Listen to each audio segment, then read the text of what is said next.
সালামু আলাইকুম। দেখেন, আসলে আমার এই ভাই রৌদ্রে হাঁপাই যাওয়ার কারণে আসলে মূলত উনি এখানে শুয়ে রয়েছে। কী করবে? আসলে এত গরম, এত তীব্র গরম যেটা বলাবিহীন। উনি আসলে কিন্তু এই যে এই ভাঙ্গারি আসলে প্লাস্টিকের হাঁড়ি পাতিল এই যে এগুলো বিক্রি করে, আসলে তো মূলত হইল উনি গরমের কারণে কি করবে। আর রাস্তায় এখানে 3 রাস্তার মোড়, আমি আসি তো প্রথম ভয় পাই গেছি যে আসলে উনি কি অসুস্থ হয়ে গেছে কিনা। এখন দেখতেছি না, উনি তীব্র গরমে এখানে বসে আছে। আসলে ভাই ভাই আপনার বাড়ি কোথায় ভাই?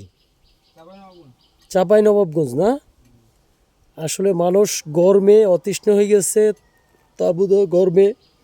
আপনারা আসলে কিন্তু মাওলা জানি না আমাদের জন্য আসলে কপালে কী রাখছে জানি না। আসলে মূলত হইলো যারা মাঠে পর্যায়ে কাজ করে তাদের পরিস্থিতি আরও খুব খারাপ। তো সবাই দোয়া করবেন, সবাইকে আন্তরিক শুভেচ্ছা ও সালাম। আসসালামু আলাইকুম।